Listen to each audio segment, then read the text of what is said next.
Artistic pair और rhythmic pair. मैंने 3 events के अंदर पार्टिसिपेट किया है।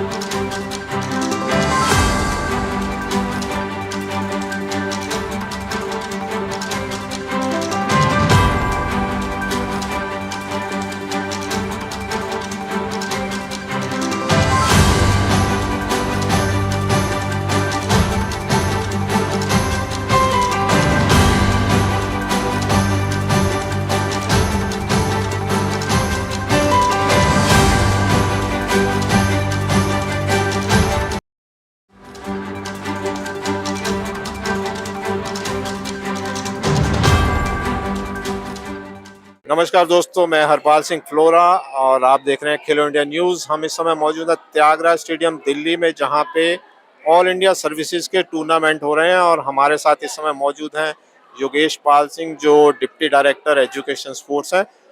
बहुत सारी जगह हमने देखा है, ये कहा जाता है कि जो स्पोर्ट्स में जो डिपार्टमेंट में लोग बैठे हैं वो स्पोर्ट्स से रिलेटेड नहीं है, इसलिए शायद वो स्पोर्ट्स जो है वो समझ नहीं पाते हैं और बच्चों को उस तरीके की फैसिलिटी या वो मैनेजमेंट की जो कमियां हैं वो उसका सबसे बड़ा कारण यही रहता है कि जो उस पोजीशन पे, उस पोस्ट पे बैठे हैं वो स्पोर्ट्स से जुड़े हुए नहीं है। तो दिल्ली की खुशकिस्मती कहेंगे कि दिल्ली में डिप्टी डायरेक्टर जो स्पोर्ट्स हैं योगेश पाल सिंह, वो खुद स्पोर्ट्स से जुड़े हुए हैं और आज जो टूर्नामेंट जो चल रहा है यहाँ पे, इसमें योगा में इन्होंने पार्टिसिपेट किया है। तो आइए जानकारी लेते हैं इनसे कि पार्टिसिपेशन में टूर्नामेंट में कौन कौन से मेडल मिले हैं और कौन से गेम में मेडल मिले हैं और कब से ये उस गेम से जुड़े हैं। तो सर थोड़ा सा जानकारी देंगे कि आप किस गेम में आपने पार्टिसिपेट किया है? मैं all India civil services tournament 2023-24 को ऑर्गेनाइज करने के लिए सबसे पहले तो central board of school and cultural education and cultural board को, गवर्नमेंट ऑफ इंडिया को धन्यवाद दूंगा कि उन्होंने दिल्ली को मौका दिया कि वो इस टूर्नामेंट को दिल्ली के अंदर करवाएं। इस साल हम लोग अभी 4 गेम्स के अंदर ये टूर्नामेंट करवा रहे हैं: कबड्डी, रेसलिंग, योगा और खो खो। तो सब ये सारे टूर्नामेंट जो है त्यागराज स्टेडियम में करवाए जा रहे हैं। एक बेहतरीन स्टेडियम है दिल्ली सरकार का। और खो खो का जो आयोजन है, खो खो टूर्नामेंट का, वो कोहाट एनक्लेव में कराया जा रहा है, जो आज शाम को समाप्ति जिसकी होगी। तो मैं अपने बारे में जहाँ तक बताना चाहता हूँ कि मैंने खुद योगा टूर्नामेंट के अंदर पार्टिसिपेट किया है और 3 इवेंट्स में करें। इसके योगा टूर्नामेंट के अंदर 4 इवेंट्स हैं: ट्रेडिशनल सोलो, आर्टिस्टिक पेयर और रिदमिक पेयर। मैंने खुद ने 3 इवेंट्स के अंदर पार्टिसिपेट किया है: आर्टिस्टिक सोलो, आर्टिस्टिक पेयर और रिदमिक पेयर। अपनी कड़ी मेहनत करी 2 महीने तक लगातार। मेरे जो डायरेक्टर हैं श्री हिमांशु गुप्ता जी ने, जब ये टूर्नामेंट डिक्लेयर हुआ तो उन्होंने मुझे इंस्पायर किया। उन्होंने कहा कि हम इस टूर्नामेंट में खुद पार्टिसिपेट करेंगे। उन्होंने भी अपनी इच्छा जाहिर करी थी, मुझे भी इंस्पायर किया। तो वो समय की कमी होने की वजह से वो खुद तो नहीं इसमें पार्टिसिपेट कर पाए एज ए पार्टिसिपेंट, लेकिन क्योंकि वो बहुत अच्छा योगा खुद करते हैं, डेली बेसिस पे वो उसको वो प्रैक्टिस करते हैं, तो वो ऑफिशियली हमारी इस टीम के, योगा टीम के कोच रहे हैं। और आज वो सुबह यहाँ मेडल सेरेमनी में भी उपस्थित थे। तो मैंने लास्ट 2 महीने से रेगुलर प्रैक्टिस करी है, सुबह और शाम। और आज इसका नतीजा ये है कि मुझे आर्टिस्टिक सोलो के अंदर गोल्ड मेडल प्राप्त हुआ है। आर्टिस्टिक पेयर के अंदर मैं और दीपचंद, जो health and family welfare department में एएसओ हैं, हम दोनों का पेयर था। आर्टिस्टिक पेयर में हमें सिल्वर मेडल मिला है और हम ही दोनों को रिदमिक पेयर के अंदर भी सिल्वर मेडल प्राप्त हुआ है। जहाँ तक टीम की बात है तो हमारी जो वुमेन टीम है बिलो 40, उसने भी बहुत अच्छा पार्टिसिपेशन करा और बहुत अच्छे मेडल प्राप्त करें, गोल्ड मेडल प्राप्त करा है उन्होंने भी। और अबव 40 की जो महिलाओं की टीम है उसमें भी उनको सिल्वर और गोल्ड मेडल मिला है। तो ये 2 कैटेगरी के अंदर बेसिकली होती है, बिलो 40 और अबव 40। तो बहुत अच्छा ये आयोजन रहा और हम लोगों को बहुत सारे मेडल मिले हैं। अभी ओवरऑल ट्रॉफी की भी अनाउंसमेंट होनी है। उम्मीद है कि शायद वो दिल्ली को ही मिलेगी, लेकिन जब तक फॉर्मल अनाउंसमेंट नहीं हो जाती तब तक कुछ नहीं कहा जा सकता। तो अभी तो शायद टूर्नामेंट अभी और रह रहे हैं या आज सारे खत्म हो जाएंगे? हाँ, टूर्नामेंट कल कबड्डी का और आखिरी दिन है। आज बाकी 3 टूर्नामेंट खत्म हो जाएंगे, योगा, रेसलिंग और खो खो का। कबड्डी का कल खत्म हो जाएगा। फिर इसका एक सेकंड फेज़ है जो हम दिसंबर में कर रहे हैं, जिसके अंदर क्रिकेट और दूसरे गेम्स आएंगे। वो भी all India civil services tournament होगा, जो सेकंड फेज़ उसका दिसंबर में हम करवाने जा रहे हैं। तो ये सिविल सर्विसेज टूर्नामेंट कराने का, यहाँ दिल्ली होस्ट करने का आइडिया किसका था, क्या कारण क्या? सबसे बड़ी बात तो ये थी कि जो सेंट्रल सिविल सर्विसेज बोर्ड है, वो पूरे हिंदुस्तान की सब स्टेट्स को ये ऑफ़र करता है कि वो अपने यहाँ पे टूर्नामेंट करवाएं, क्योंकि हम लगातार स्पोर्ट्स के ऊपर बहुत सारा काम करते रहते हैं। हमारे पास फैसिलिटीज़ भी बहुत अच्छी हैं, हमारे यहाँ कोचेज़ भी बहुत अच्छे हैं, और जहाँ तक इंतज़ाम की बात देखी जाए तो हमेशा दिल्ली हमेशा अव्वल नंबर पे रहता है। यहाँ के जो भी फैसिलिटीज़ देते हैं पार्टिसिपेंट्स को, ऑफिशियल्स जो आते हैं दूसरी स्टेट से, तो ये हमेशा बाकी पार्टिसिपेंट्स की भी ये इच्छा रहती है कि जो भी प्रोग्राम हो वो दिल्ली ऑर्गेनाइज़ करे। तो इसी वजह से शायद गवर्नमेंट ऑफ इंडिया ने दिल्ली को चुना और हमें ये मौका दिया कि हम all India civil services tournament करवाएं। मैं काफ़ी फीडबैक्स लिया, काफ़ी पार्टिसिपेंट्स का और कोचेज़ का और मैनेजर्स का, सब ने बताया बहुत अच्छा इंतज़ाम है यहाँ पे। पहली बार ऐसा हुआ है कि हमने सारे पार्टिसिपेंट्स को ब्रेकफास्ट विद लंच यहाँ पे हमने प्रोवाइड करा। कहीं भी किसी को बाहर जाने की ज़रूरत नहीं है। पानी की, टॉयलेट सुविधा, सबकी रहने की सुविधा तो सब पार्टिसिपेंट ने अपने आप करी थी, लेकिन बाकी फैसिलिटीज़ हमने ही उनको प्रोवाइड करी। चलिए, आपकी पर्सनल बात करते हैं। आप योगा में आपने पार्टिसिपेट किया, योगा क्या पहले से करते आ रहे थे या हिमांशु जी ने मोटिवेट किया, क्या कारण है? योगा तो मैं बहुत पहले से करता रहा हूँ, लेकिन ऐसा नहीं है कि मैं बहुत ज़्यादा योगा की प्रैक्टिस करता था। योगा जैसे मेडिटेशन है और सूर्य नमस्कार है, लेकिन मैं कभी भी इस पे रेगुलर नहीं था। हाँ, एज ए स्पोर्ट्स पर्सन, क्योंकि मैं बचपन से खेलता रहा हूँ, हमेशा कोई ना कोई स्पोर्ट्स खेलता रहा हूँ। मैं कभी भी मॉर्निंग में 5:30-6 बजे से के बाद मैं कभी बेड पे नहीं रहता हूँ, तो हमेशा मैंने स्टेडियम ज्वाइन कर रखा है जो मेरे घर के पास है। मैं लॉन्ग टेनिस खेलता रहा हूँ, क्रिकेट खेलता रहा हूँ, लॉन्ग डिस्टेंस रनर रहा हूँ। 10-10 किलोमीटर की मैं मैराथन हमेशा रेगुलरली ज्वाइन करता रहता हूँ। तो मेरा मैं एक प्रोफेशनल ट्रेन्ड माउंटेनियर भी हूँ। आज से 20-25 साल पहले बहुत अच्छी माउंटेनियरिंग करा करता था। मैं शूटिंग में भी अपने हाथ आजमाए हुए हैं।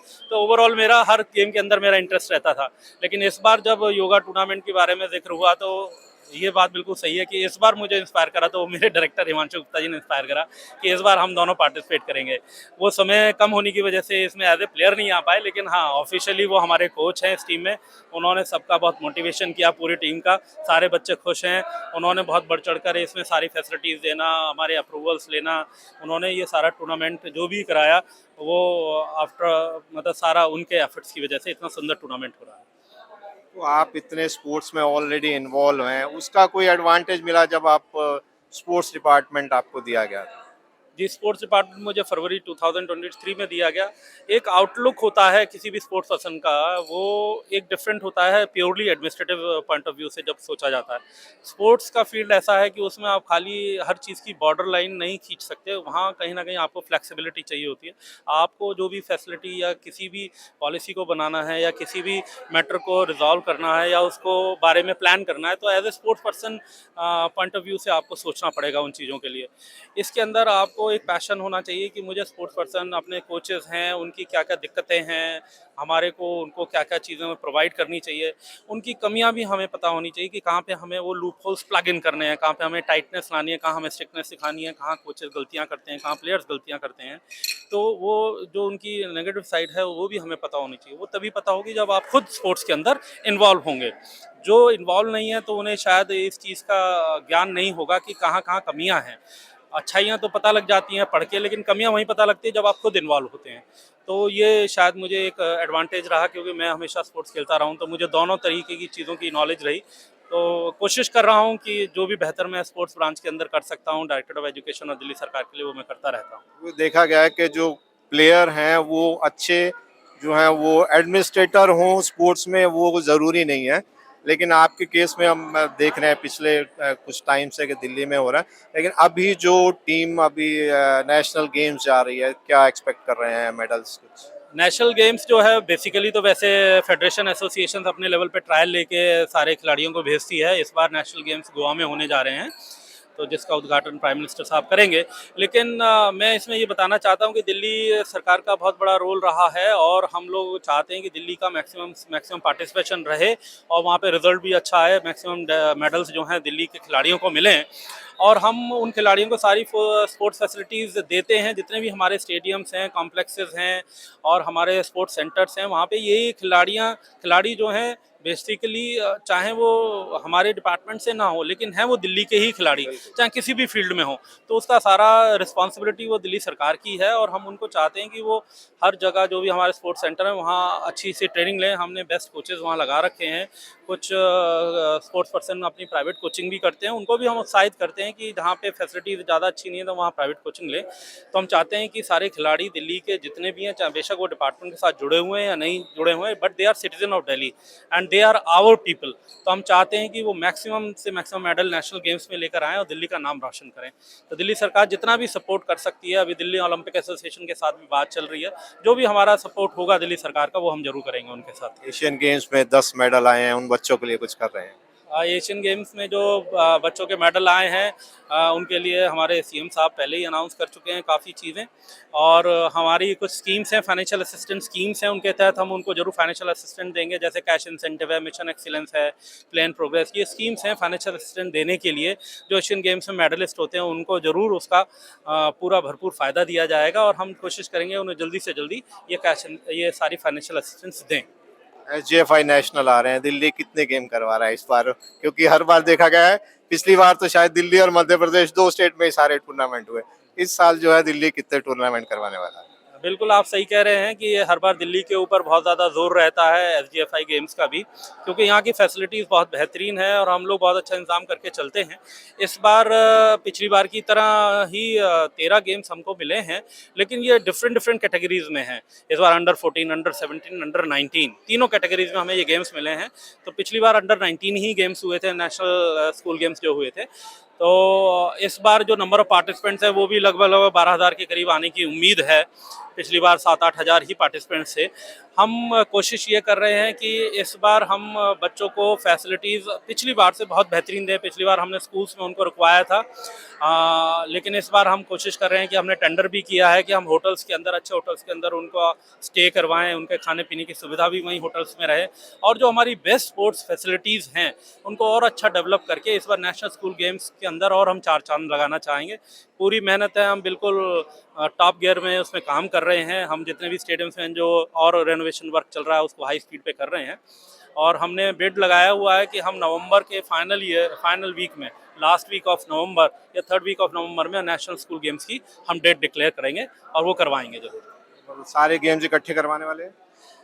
सारे गेम्स हम 2 फेजेज में कराएंगे। ये भी नेशनल स्कूल गेम्स 1 जनवरी में कराएंगे और कुछ गेम्स हम 3rd वीक ऑफ नवंबर से हम स्टार्ट करेंगे। नवंबर 3rd वीक और जनवरी 1st जनवरी वीक में 1st सारे गेम करवा लेंगे। जी। कुछ गेम बाहर जो निकाल दिए गए एसजीएफआई ने, कुछ 42-43 गेम बाहर निकाले, बच्चे बहुत सारे मायूस हैं। दिल्ली की तरफ से कहीं कोई एसजीएफआई को ऐसी रिक्वेस्ट की गई कि गेम होने चाहिए, कुछ ऐसा उस पर चर्चा हुई? जैसा कि आपको मालूम होगा एसजीएफआई की जो बॉडी थी वो भी लास्ट ईयर न्यूली कॉन्स्टिट्यूट हुई थी और उनके पास कई रिप्रेजेंटेशन आए थे, क्योंकि पहली बार नई बॉडी ने गेम कंडक्ट कराए थे तो शायद वो कंसीडर नहीं करे गए। इस बार जब एजीएम हुई तो सिर्फ चुनिंदा गेम्स ही लिए गए हैं। जैसे आप बता रहे हैं कि 30-40 गेम्स जो पुरानी लिस्ट में थे वो नहीं लिए गए।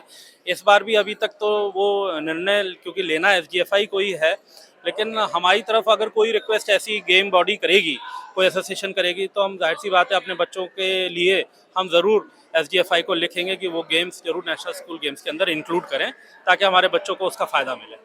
दिल्ली में नॉन ओलंपिक स्पोर्ट करवाए जा रहे हैं, कुछ उस पर प्रमोशन पे ध्यान दें। छोटे गेम्स हैं जो बहुत ज़्यादा पॉपुलर नहीं है, नॉन ओलंपिक गेम्स हैं, लेकिन वो हमारे ट्रेडिशनल गेम्स हैं। हमारे स्कूलों में, हमारे शहरों में सदियों से खेले आते रहे हैं, तो हम उन गेम्स को कभी नहीं छोड़ते हैं। हम चाहते हैं कि बच्चे उन गेम्स को खेलें, क्योंकि गेम्स खाली एक पदक तक ही सीमित नहीं है। ये आपकी फिजिकल फिटनेस, आपकी मेंटल एबिलिटी, आपके डिसिप्लिन, आपके फोकस को इंक्रीज करता है। तो खाली हम गेम को इसलिए नहीं करा रहे कि कोई ये ओलंपिक में नहीं है तो इसको क्या करके फ़ायदा है। हम बच्चों के भविष्य के लिए नॉन ओलंपिक गेम्स के ऊपर ध्यान देते हैं और ऐसे गेम्स जो कि बहुत ज़्यादा पॉपुलर नहीं है, मेरा खुद का फोकस उनके ऊपर इसलिए ज़्यादा रहता है कि बहुत सारे बच्चे उसके अंदर बहुत अच्छा कर रहे हैं, मैंने देखा है, तो मैं खुद भी उनके अंदर इन्वॉल्व रहता हूँ। जैसे रोप स्किपिंग है, बैडमिंटन है, बॉल बैडमिंटन है, और भी कई ऐसे गेम्स हैं जो नॉन ओलंपिक गेम्स हैं। तो मैं चाहता हूँ वो गेम्स बहुत प्रॉस्परस करें, दिल्ली के बच्चे उनको खेलें। चलिए, बहुत बहुत शुक्रिया हमसे बात करने का, और हम उम्मीद करते हैं कि दिल्ली जो है वो ऑल ओवर जो है वो ट्रॉफी लेके जाएगी, और कल शायद कबड्डी और रेसलिंग के मेरा ख्याल कल तक फाइनल हो पाएंगे। रेसलिंग का फाइनल आज ही हो जाएगा, कल सिर्फ कबड्डी रह जाएगा कल के लिए। रेसलिंग में हम कुछ उम्मीद कर रहे हैं। रेसलिंग में हमारे बहुत अच्छे मेडल्स आए हैं, अभी मैं वहीं था, देख रहा था, बहुत अच्छे मेडल्स आए हैं, और शायद ओवरऑल ट्रॉफी की भी अभी घोषणा होने वाली है, लेकिन बहुत अच्छे मेडल्स मुझे मालूम है कि दिल्ली को मिले हैं रेसलिंग के अंदर भी। चलिए, बहुत बहुत शुभकामनाएं दिल्ली को, और दिल्ली वाले उम्मीद कर सकते हैं कि जो डिप्टी डायरेक्टर स्पोर्ट्स जो दिल्ली में पूरा स्पोर्ट्स संभाल रहे हैं वो खुद एक प्लेयर हैं, और आपने जैसे सुना कि बहुत सारे गेम्स के साथ जुड़े हुए हैं, तो इन आउट्स की नॉलेज अच्छी है। तो प्लेयर्स जो हैं वो एक्सपेक्ट कर सकते हैं कि उनको आने वाले दिनों में भी दिल्ली सरकार की तरफ से जो है वो अच्छी फैसिलिटीज़ और जो बेस्ट पॉसिबल दिल्ली सरकार कर सकती है। जैसे हमने हमारे वीडियोस में भी हमने दिखाया कि दिल्ली सरकार ने दिल्ली स्पोर्ट्स यूनिवर्सिटी और दिल्ली स्पोर्ट्स स्कूल भी जो है वो चला रहे हैं, और उनका ड्रीम जो है वो ओलंपिक प्लेयर यहाँ से निकालने का है। और उसमें जो दिल्ली स्पोर्ट्स डिपार्टमेंट की तरफ से भी जितना अभी हमें पीछे जानकारी मिली वहाँ जाके, कि उनके बच्चों को भी डायरेक्ट अभी क्योंकि वो लेट एडमिशन हुए, तो दिल्ली स्टेट टूर्नामेंट उनको जो है वो डायरेक्ट खेलने को मिल रहे हैं। तो चलिए, बहुत बहुत शुभकामनाएं, और अगली वीडियो तक हमें इजाज़त दीजिएगा। बहुत बहुत धन्यवाद।